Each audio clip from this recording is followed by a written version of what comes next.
Yo guys, what's going on? Acez here today with another video. In today's video, we're going to be talking about the perks of Call of Duty Black Ops Cold War. We're coming back to this topic because in the beta, I released a video that was called something along the lines of what perks should you use in Cold War. Now that the game's fully released, we have a couple more perks to take a look at. We can take a look at all the wild cards, and I can break everything down for you in detail. I'm level 45 on my seasonal rank. I'm almost Prestige 2, so we have been grinding.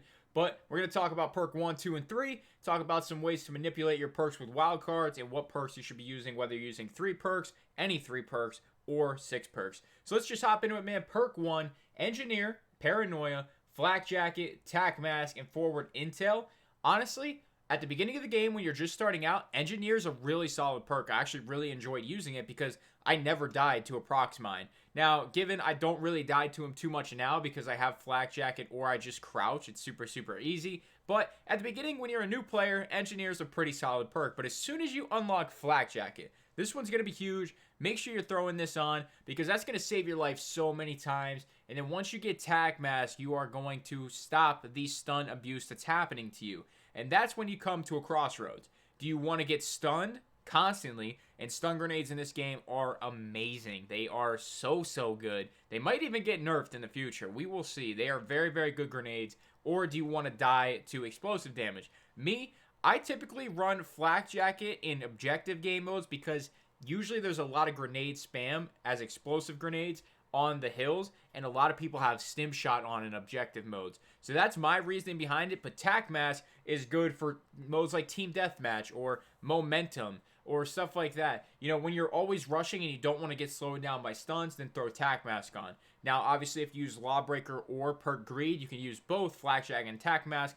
Forward Intel, honestly, I haven't used it yet. And it doesn't seem too appealing over a Tac Mask or a Flak Jacket. See indicators for enemy reinforcements on your minimap. Sounds like it would be good for like Dirty Bomb or something. And then your minimap shows a larger area. So Ground War, Dirty Bomb, this might be a good perk if you're like a sniper and you're your intel guy or your spotter guy. If you're playing super in detail. But let's be honest, man. Tac Mask and Flak Jacket are the perks to go with.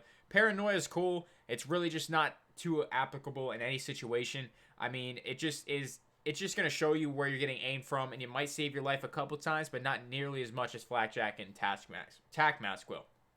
Perk 2, Assassin, Gearhead, Scavenger, Quartermaster, and Tracker. Perk 2 is a pretty crappy category, if I gotta be honest with you.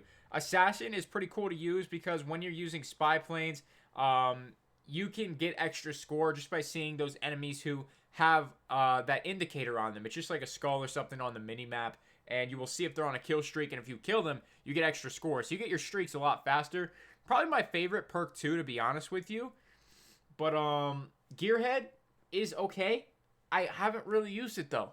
I've used it for, 1 or 2 games just to try it out. And with the proximity mines, I'm always throwing them down right away. And even having them quicker, it's just, I'm only using the first part of the perk, Store up to 2 field upgrades. Yes, that might be good for trophy systems and hardpoint play. So this is kind of personal preference on perk 2. But me, I haven't really used Gearhead. It just didn't seem like the perk for me. Scavenger, I haven't even used in this game. I felt no need for it because you could just run Danger Close and start with max ammo. Or, to be honest, if you run out of ammo and you're on a big kill streak, just pick up another weapon, man. It's not that big of a deal. I mean, if you're in a high skill bracket on a huge kill streak, odds are your enemy is going to have a pretty kitted weapon anyway. Quartermaster is one that I've been running with Perk Greed. Recharge equipment over 25 seconds. Honestly, I'm rocking with this one, man. With how powerful grenades are and stuns are, this is a really solid perk. Just being able to stun spam and grenade spam is honestly really nice, especially every 25 seconds. And honestly, on maps like, let's just say Satellite, when there's snipers camping out in the dunes and they're head glitching it hard, having some extra grenades in your back pocket every 25 seconds when you're taking cover from them can really help flush them out. The next perk being Tracker. I haven't really used it. I think I've used it maybe twice. And, it's just your normal Tracker perk. It just helps your team with the Fog of War there, which is the last part of it. And then you get the Imprint of Footsteps. I honestly don't think it's that great over some of the other perks. Maybe if your enemies are running Ninja. I don't know if that... Let's just check. Okay, so it does not make you resistant to tracker. So maybe if your enemies are running ninja and you have tracker on and search and destroy or VIP escort, this might be a good perk. But like I'm saying, a lot of these perks are game mode specific, and the perks we want are, across the board. Something we can use in every single game mode that's going to be great. So tracker, it's just not for me, might be for you. Perk 3, Gung Ho, probably the best perk in the game, if I got to be honest with you. We're going to stick to that to last. Spycraft. This is one that you get at level 53 or 54. Very last perk that you're going to get in the game.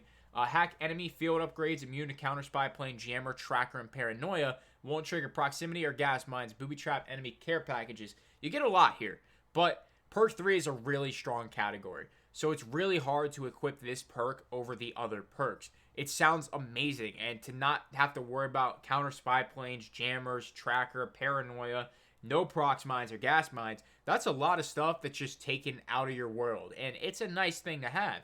However, if you're in a higher skill bracket, Ninja is going to be a lot more appealing. Let's be honest, most of us have Acez-Gaming headsets, Turtle Beach headsets, or some form of headset that increases our sound. And if you watch my settings video, then most of us are going to have your actual sound settings giving you better footstep audio. So it's just kind of like you need Ninja if you're playing semi-decent players, because they are going to hear you around corners. It is a really, really tough game without Ninja, believe me. You can't sneak up on anybody. Sprinting is rendered useless. So Ninja, one of the best perks in the game. However, if you play fast at all, Gung Ho is still going to be your best option in my opinion. But Cold-Blooded, a absolutely huge kill or perk, you are hidden from kill streaks or score streaks in this game. It is just so good. You can literally walk right in front of a sentry turret and it just is like, what's up, dude? They don't care about you. Enemy helicopters never see you. Thermals are rendered useless. Now, I haven't really seen too many thermal users in the game yet, so we'll have to check those thermals out. Cold-Blooded is a really solid perk when you're getting score streak spam. And with the new score streak system, there is a lot. So this one is definitely one to maybe throw on mid-game, but I wouldn't run it permanently. Ghost is essential if you're playing game modes like Search and Destroy, VIP Escort, especially VIP Escort, because every single game, the VIP, or every single round, obviously it swaps rounds if you played VIP Escort, but every single round the enemy is the VIP, they have a spy plane to start. So Ghost is essential for spy plane spam, and this is typically the one that I will run if I'm playing bigger maps. I'll use Ghost over Ninja. But that just hides you from spy planes if you didn't know. Gung Ho. Fire your weapon and use equipment while sprinting. That last part is huge. Using equipment while sprinting is absolutely necessary to pushing hills, pushing objectives, so many different things, man.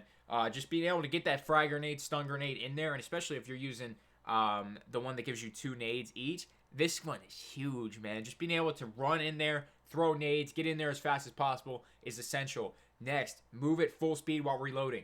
This is a great, great touch to this perk. If you take this perk off and then you try to reload while sprinting, you will see how much you get slowed down, and it is just grueling. I hate it. So I always have Gung Ho on. Switch weapons faster is basically fast hands from Black Ops 2 or Amp from last year in Modern Warfare. Essential. Take less damage from falling. Also essential. Fire more accurately by sliding. I mean, dude, there's so many things with this perk. It's so good. It's just... This perk is loaded. It's like Spycraft, but this one is all gun skill related, not streak related, or perk related. I mean, this is the best perk in the game. I don't care what anybody says. It's the first perk you get. Everybody starts with this, and I would recommend you keep it throughout your entire Cold War career. That's me personally. Now, let's talk about some wild cards. We have Lawbreaker and Perk Greed. So let's start with Lawbreaker. What does Lawbreaker do? Well, it allows you to pick any perk that you want, and you can also throw on another weapon if you want. As you can see here, we have 2 basically ARs, but the M16 being attack rifle. You can see I have the M16 on for long-range engagements, and then the XM4 for the close-range engagements. So then coming to our perks, we can pick whatever we want. In this case, I'm running Gung Ho and Ghost, but let's say I want to take Ghost off and then run Flakjack and Attack Mask. I can do that with the Lawbreaker perk. And it allows you, if you wanted to throw on Paranoia too, you can do that. You can throw on any set of perks that you would like in the game with Lawbreaker. And you get that one pretty early in the game, like level 20-something. Now, Perk Greed, you do get a bit later. I think it's 40s or 50s that you unlock Perk Greed. And honestly, Perk Greed is definitely one of the best wild cards. for situationals. You know, if you're rushing something and you know it's a close range map, Perk Greed is definitely going to be great for your submachine gun class.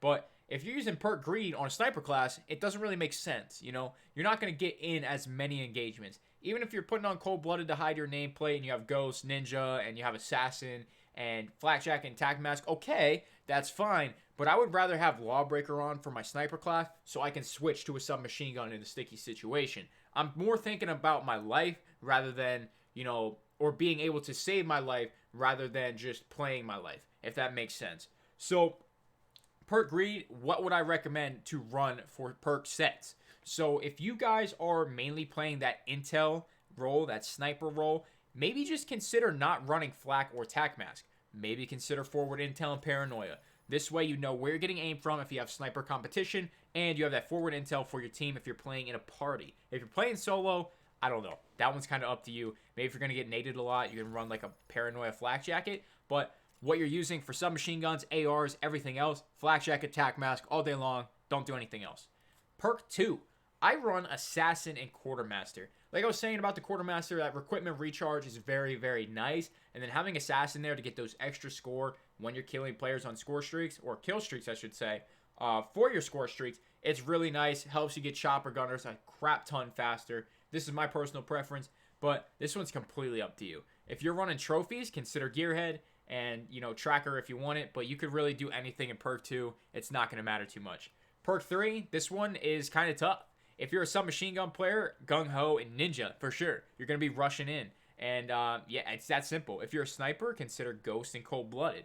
Or if you're mainly focusing on, you know, some sort of equipment build, you're using your launchers to get, you know, some of those done, then you could run something along the lines of having Engineer, and you could have Flak Jacket for the equipment, as I said. And then in this perk tree, you could have Scavenger or Gearhead and Quartermaster, something like that. And then in perk 3, you could have Cold-Blooded and Spycraft. So, depends on your role of your class. You can just change it up accordingly, but if I had to give you 2 to go with all the time, it's either going to be Gung Ho and Ninja, or if you're trying to stay off the map, Ghost and Cold-Blooded. Perk 3, the most loaded category, along with Perk 1 being very, very well, and then Perk 2 is kind of your freebies, do whatever you want. So guys, that is my perk guide, analysis, everything for every single option of perks that you could have in the game right now. So let me know what you thought about it in the comments below. Make sure you're leaving a like on it, subscribe if you're new. Sponsors and equipment in the description below. That's all I got, guys. Thank you so much for watching, and I'm out.